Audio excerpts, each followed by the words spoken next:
Et merci beaucoup de m'avoir invité à ce congrès international consacré aux Antilles et contre-culture. Merci. Merci. Alors, en effet, je suis ukrainienne et ça fait 5 ans que j'habite en France. Je travaille en fait sur... je suis doctorante de l'université Paris 2. Plus particulièrement, je suis doctorante à l'Institut français de presse, qui est le département de sciences de l'information et de communication. Et donc je travaille depuis 3 ans sur les réseaux d'exilés politiques russes qui sont installés en France. Merci. Alors,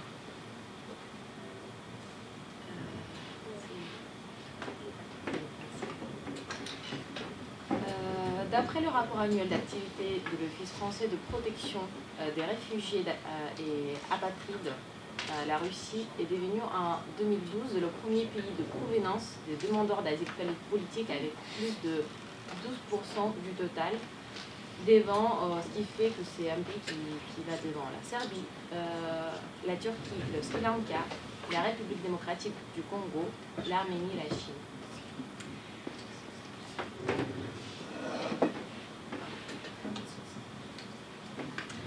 En connaissant donc le contexte politique de cette période en Russie, cette tendance inquiétante peut être très facilement expliquée. 2 événements clés de cette période, les élections législatives de 2011 et les élections présidentielles de 2012. Oui. On m'entend, enfant ?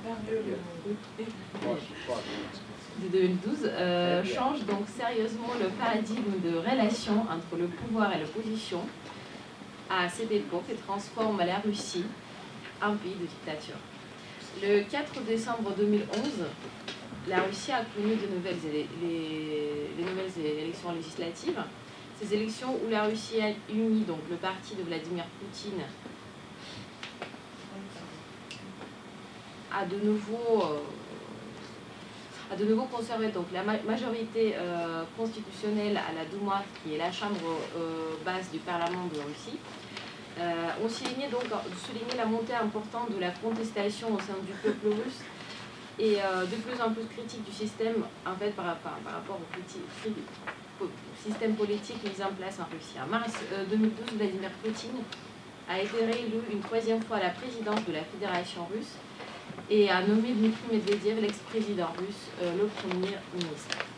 Lors donc, de sa dernière interview au poste du président, Medvedev a averti les Russes que son tandem avec Vladimir Poutine était là pour longtemps.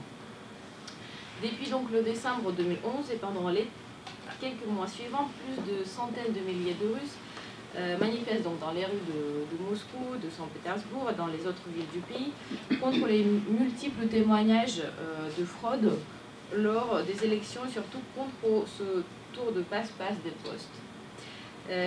Ces manifestations aussi nombreuses sont considérées comme la toute première remise en question du système politique russe depuis en fait la chute de l'Union soviétique en 1991. Les manifestants exigent l'annulation des résultats des scrutins et l'organisation des élections législatives anticipées, ainsi que la libération des prisonniers politiques et la démocratisation du système politique et électoral.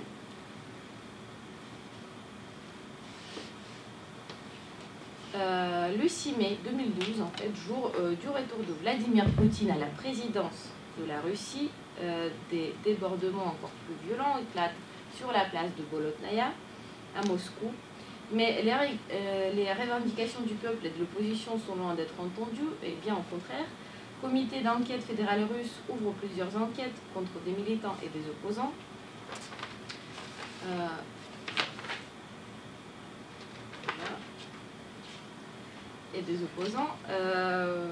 Donc plusieurs prisonniers du 6 mai sont condamnés à de lourdes peines de prison ferme, alors jusqu'à 4 et plus de 4 ans. La vague d'arrestations arbitraires de politiques de haut rang, d'artistes, de musiciens, d'activistes, d'écrivains, de journalistes frappe également le pays. Et certains d'eux, poursuivis par le régime d'État policier russe, réussissent donc à s'exiler en France et créer une communauté d'outsiders politiques qui défendent leur cause dans un contexte d'asile politique. L'objet de ma recherche est tout d'abord en fait, d'analyser par la méthode des entretiens directs comment au cours de ce processus d'expulsion, de circulation et surtout d'installation à l'étranger, notamment en France, ces exilés exclus du jeu politique institutionnel russe malgré leur marginalité, leur clandestinité, parfois leur expérience politique, réussissent à construire une communauté apte à la mobilisation collective dans les pays d'accueil. Afin de pouvoir comprendre les logiques de construction de cette communauté, il faut avant tout, voilà, c'est les prisonniers du Cimée qui étaient condamnés pour plusieurs années de prison. Avant de pouvoir comprendre les logiques de construction de cette communauté, il faut avant tout essayer de définir le rôle des médias sociaux dans l'agencement de ce lien communautaire. N'ayant pas accès aux médias traditionnels français, les exilés politiques russes cherchent en France des moyens alternatifs avant de pouvoir favoriser la mise en place des échanges au sein de leur communauté. Et comme d'autres plateformes publiques du web participatif, Facebook se prête facilement en fait, à ce rôle. Lors de nos entretiens, en fait, tous les interviewés confirment avoir un compte Facebook et certains d'eux admettent avoir créé ce compte après leur départ en France. Cette tendance est en fait facilement expliquée. Hébergé auparavant sur la plateforme russe qui s'appelle Frontaktier.ru, accusé en fait de collaboration avec le FSB ex-KGB russe, la plupart des exilés russes considèrent en fait Facebook comme un réseau alternatif et relativement plus démocratique où ils se sentent beaucoup plus en sécurité. La plupart d'interviewés qui ont créé leur compte Facebook après leur départ en France expliquent que cela en fait par la nécessité d'avoir avant tout un outil de mobilisation et de discussion. Et la dimension de collaboration collective et participative de Facebook pour eux est plus importante que en fait, la possibilité même de communiquer avec leurs proches, leurs amis, les familles qui restent en Russie. Cependant, la quasi-totalité des interviewés ne s'intéressent pas à la création du compte Twitter à cause de nombreuses spécificités du protocole de ce réseau social, comme le nombre limite de caractères et l'absence de mécanismes aptes à faciliter la logistique des mobilisations au sein de la communauté. Par ailleurs, la plupart d'interviewés se mettent d'accord sur l'importance du rôle de réseaux sociaux, mais uniquement dans le contexte spatio-temporel. Et cette idée se résume ainsi: les réseaux sociaux aident à contribuer à la gestion logistique et à maintenir tous les individus en contact plus ou moins intensif et à économiser le temps nécessaire à organiser une mobilisation, mais ne participent en aucun cas à la construction de la communauté. En ce qui concerne en fait le caractère pluridimensionnel de cette communauté, lors de l'analyse en fait, de différentes formes de structuration sociale de cette communauté, j'ai pu constater son caractère pluridimensionnel et ainsi recomposer sous forme graphique les acteurs et les interlocuteurs principaux au sein de cet espace. Il s'agit donc ici des acteurs individuels, qui sont des demandeurs d'asile politique en France, des acteurs médiatiques, des associations ONG de défense des droits de l'homme, des immigrés anciens vagues, notamment des Russes blancs, et des groupes d'activistes qui travaillent à l'échelle internationale. En ce qui concerne donc les acteurs médiatiques, parmi les plusieurs projets créés au sein de cette communauté anti-Poutine en France, je voudrais notamment accorder une place importante à celui qui porte donc le nom Penser la Russie. C'est un projet qui consiste en fait à restituer en français les retombées médiatiques russophones les plus importantes, qui restent cependant très souvent ignorées par les médias français. Les moyens employés en fait par les auteurs de ce projet traduisent la volonté de traduire la volonté de partager une information objective sur la situation politique de leur pays. Et cette information s'emploie à rendre compte de manière régulière de l'état des institutions, des libertés et des droits des hommes, des droits humains en Russie.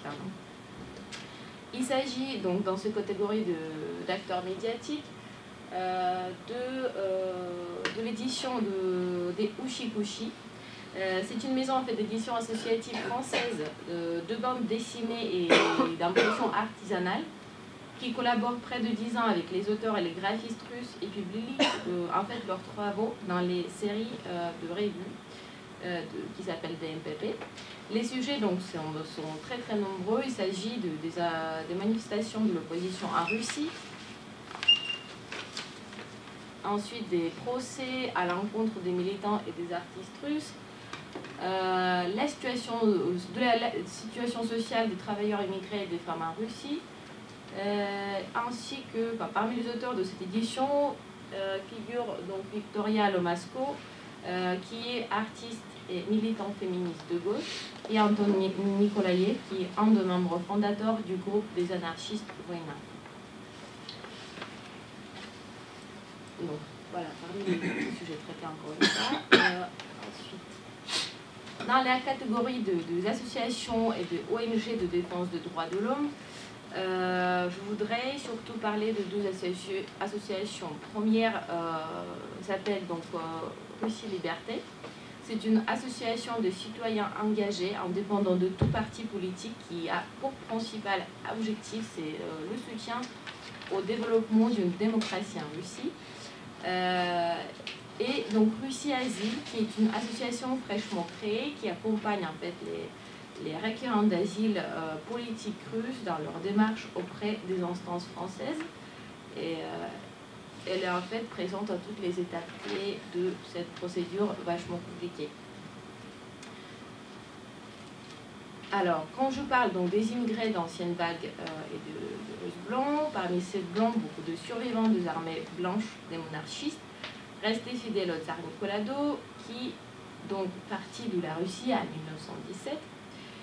Et quand je parle donc des groupes d'activistes à l'échelle internationale, il s'agit de Poussirios, dont les membres fondateurs mènent aujourd'hui plusieurs projets très très importants des droits humains à l'échelle internationale, et de Femen qui sont installés en France depuis quelques années et qui ont donc le statut aussi d'exilés politiques.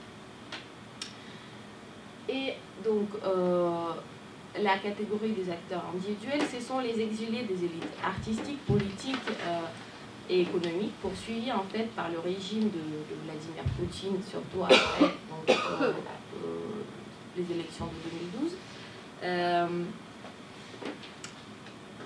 Parmi en fait les nombreuses affaires qui ont fait le scoop dans cette catégorie, je voudrais notamment accorder une place importante à deux réfugiés dernièrement arrivés en France, afin en fait montrer de quoi s'agit-il. Donc, premier, il s'agit tout d'abord en fait de l'affaire très importante du peintre russe qui s'appelle Konstantin Altunin, accusé en fait d'extrémisme et passible de poursuite en vertu de la loi punissant toute propagande homosexuelle en Russie, pour sa toile travestie représentant président Poutine en nuisette coiffant son premier ministre Medvedev en soutien-gorge.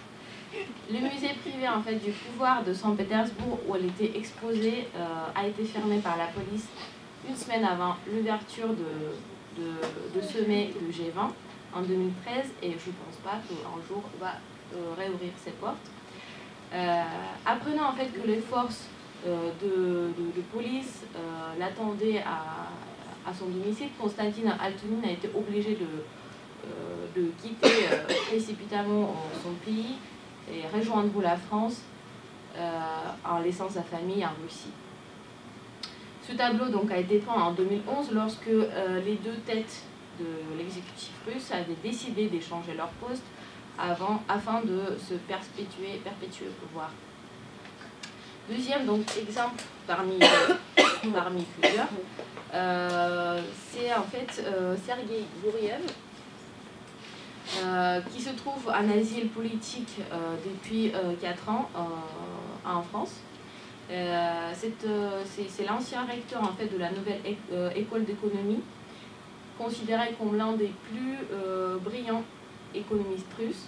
Et en 2011, en fait, il faisait partie de 9 experts, 6 Russes et 3 experts étrangers, avoir contesté en fait le bien fondé du deuxième jugement visant donc Mikhail Khodorkovsky, l'ex-milliardaire russe du pétrole et opposant au Kremlin pendant les années 90.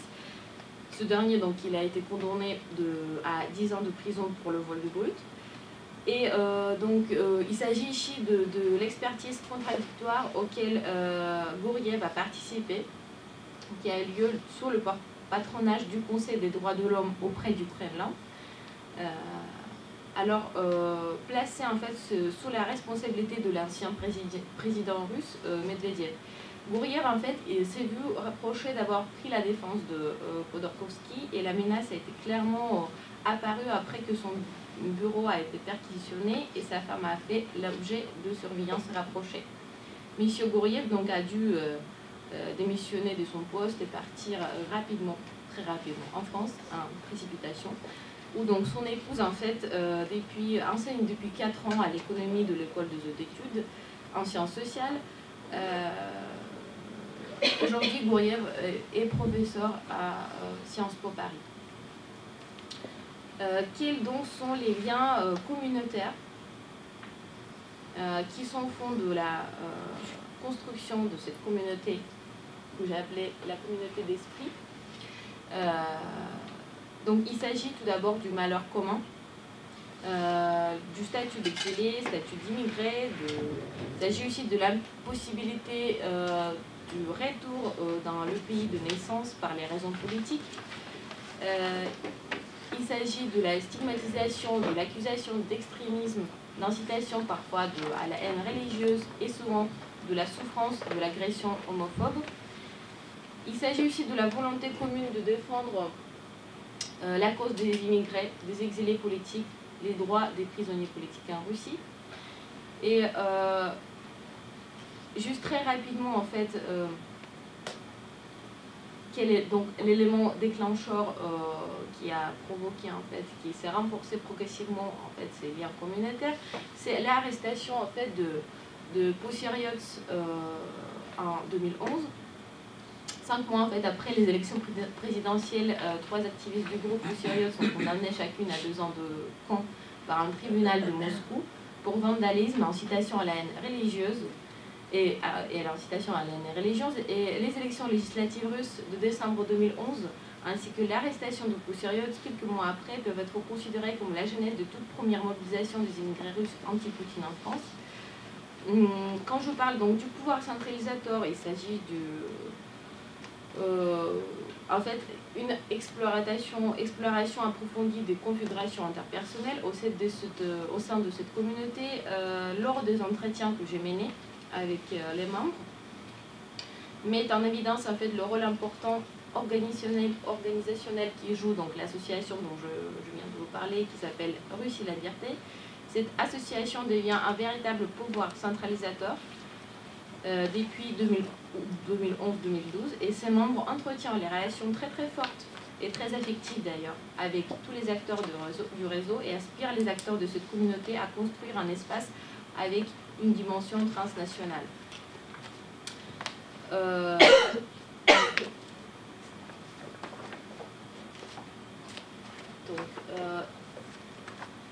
Quand je parle du registre d'action et d'engagement de la communauté anti-Poutine en France, il s'agit tout d'abord du regroupement de journalistes, universitaires, femmes et hommes politiques, artistes et militants autour de la cause des exilés politiques en France, de l'organisation de nombreuses manifestations, conférences, débats et rencontres qui défendent la cause des exilés politiques en France, de la médiatisation de la cause dans les médias français et internationaux, et ensuite aussi de l'accueil, consultation juridique, entraide financière pour les demandeurs d'asile politique russes en France.